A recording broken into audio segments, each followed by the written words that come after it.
புனித வாரம் ஆண்டவரின் இராவுணவு திருப்பலி. முதல் வாசகம். பாஸ்கா இராவுணவு பற்றிய விதிமுறைகள். விடுதலைப் பயண நூலிலிருந்து வாசகம். 12ஆம் அதிகாரம் 1 முதல் 8 மற்றும் 11 முதல் 14 முடியவுள்ள இறை வார்த்தைகள். எகிப்து நாட்டில் ஆண்டவர் மோசேக்கும் ஆரோனுக்கும் பின்வருமாறு கூறினார். உங்களுக்கு மாதங்களில் தலையாயது இம்மாதமே. ஆண்டில் உங்களுக்கு முதல் மாதமும் இதுவே. இஸ்ரேல் மக்கள் கூட்டமைப்பு முழுவதற்கும் நீங்கள் அறிவியுங்கள். அவர்கள் இம்மாதம் 10ஆம் நாள் குடும்பத்துக்கு ஓர் ஆடு, வீட்டிற்கு ஓர் ஆடு என்று தேர்ந்தெடுத்து கொள்ளட்டும். ஓர் ஆட்டினை உண்ண ஒரு வீட்டில் போதிய ஆட்கள் இல்லையெனில் உண்போரின் எண்ணிக்கைக்கும் உண்ணும் அளவுக்கும் ஏற்ப அண்டை வீட்டாரை சேர்த்து கொள்ளட்டும். ஆடு குறைபாடற்றதாக கிடாயாக 1 வயது குட்டியாக இருக்க வேண்டும். தேர்ந்தெடுப்பது வெள்ளாடாகவோ செம்மறியாடாகவோ இருக்கலாம். இம்மாதம் 14ஆம் நாள் வரை அதை வைத்து பேணுங்கள். அந்நாள் மாலை மங்கும் வேளையில் இஸ்ரேல் மக்கள் கூட்டமைப்பின் அனைத்து சபையும் அதை வெட்ட வேண்டும். இரத்தத்தில் சிறிதளவு எடுத்து உண்ணும் வீடுகளின் 2 கதவு நிலைகளிலும் மேல் சட்டத்திலும் பூச வேண்டும். இறைச்சியை அந்த இரவிலேயே உண்ண வேண்டும். நெருப்பில் அதனை வாட்டி புளிப்பற்ற அப்பத்தோடும் கசப்பு கீரையோடும் உண்ண வேண்டும். நீங்கள் அதனை உண்ணும் முறையாவது: இடையில் கச்சை கட்டி கால்களில் காலணி அணிந்து கையில் கோல் பிடித்து விரைவாக உண்ணுங்கள். இது ஆண்டவரின் பாஸ்கா.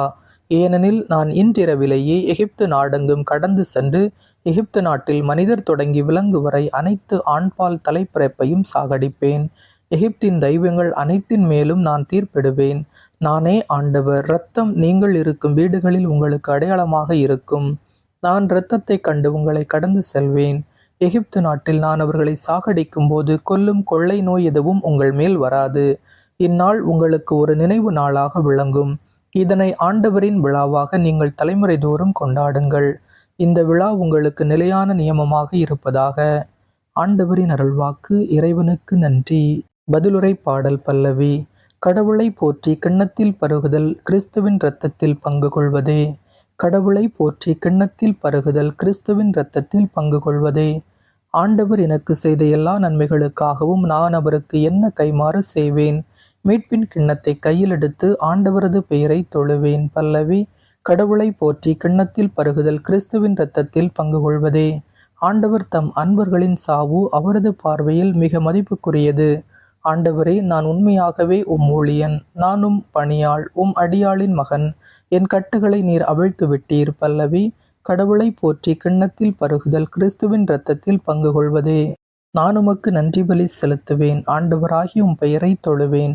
இப்பொழுதே உம் மக்கள் அனைவரின் முன்னிலையில் ஆண்டவரை உமக்கு என் பொருத்தனைகளை நிறைவேற்றுவேன். பல்லவி. கடவுளை போற்றி கிண்ணத்தில் பருகுதல் கிறிஸ்துவின் இரத்தத்தில் பங்கு கொள்வதே. 2ஆம் வாசகம். அப்பத்தை உண்டு கிண்ணத்தில் பருகும் போதெல்லாம் ஆண்டவருடைய சாவை அறிவிக்கிறீர்கள்.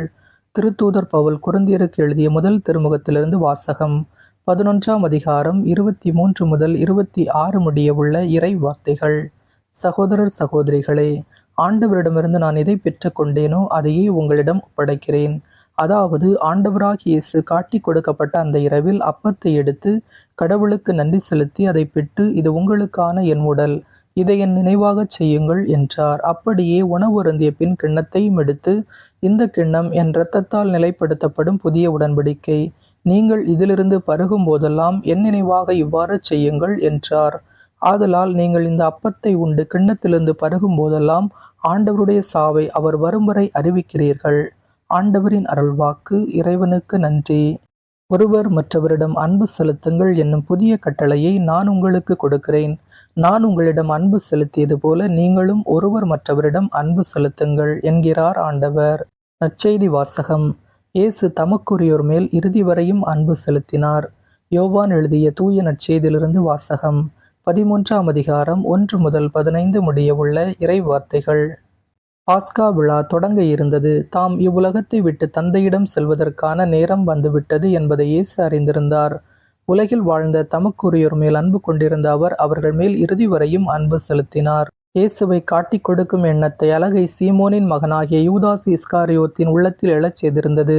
இரவு உணவு வேளையில் தந்தை அனைத்தையும் தம் கையில் ஒப்படைத்துள்ளார் என்பதையும், தாம் கடவுளிடமிருந்து வந்தது போல் அவரிடமே திரும்பச் செல்ல வேண்டும் என்பதையும் அறிந்தவராய் இயேசு பந்தியிலிருந்து எழுந்து தம் மேலுடையை கழற்றி வைத்துவிட்டு ஒரு துண்டை எடுத்து இடுப்பில் கட்டிக்கொண்டார். பின்னர் ஒரு குவளையில் தண்ணீர் எடுத்து சீடர்களுடைய காலடிகளை கழுவி இடுப்பில் கட்டியிருந்த துண்டால் துடைக்கத் தொடங்கினார்.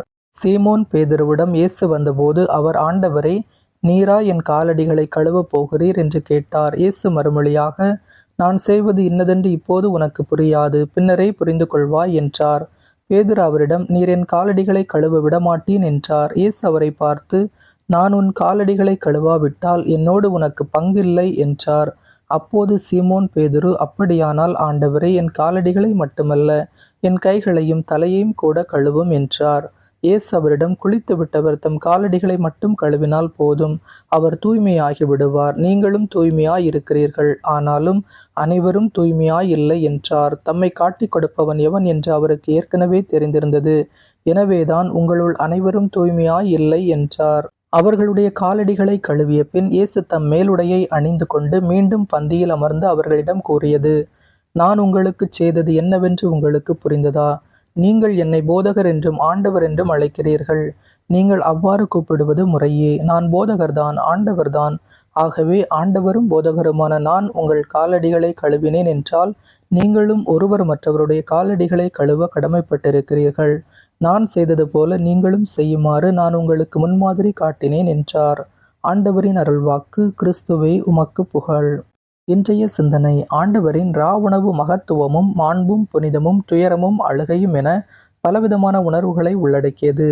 இன்றைய நாளிலே நற்கருணையை குறித்து ஆழமாக சிந்திக்கின்ற பொழுது இந்த நற்கருணையை இயேசு எதற்காக ஏற்படுத்த வேண்டும் என்ற கேள்வி நமக்கு பல வேளைகளிலே எழுந்திருக்கலாம்.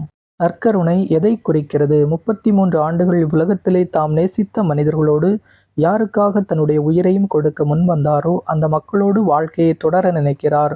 இந்த நற்கருணை கிறிஸ்தவ வாழ்வின் ஊற்றும் உச்சமுமாக இருக்கிறது என்று திரு அவை நமக்கு போதிக்கின்றது. ஏன் அது ஊற்று என்று கருதப்படுகிறது என்றால், அந்த நற்கருணையில் இருந்துதான் எல்லா விதமான அருளும் எல்லா விதமான கொடைகளும் ஊற்றெடுக்கின்றது. எனவே அது ஒரு ஊற்று. ஏன் அது உச்சம்? ஏனென்றால் திரு அவையினுடைய எல்லா விதமான வழிபாட்டு முறைமைகளுக்கும் தலையாய் இருப்பது திருப்பலி ஒன்றுதான். ஜெபங்களும் எல்லாம் மகிமையான ஜெபமாய் இருப்பதும் திருப்பலிதான். இந்த எளிமையான அப்பத்திலும் ரசத்திலும் எழுந்தருளி வரும் இறைவனை நாமும் முழு இதயத்தோடு முழு ஆற்றலோடு அன்பு செய்வோம். இயேசுவுக்கே புகழ். இயேசுவுக்கே நன்றி.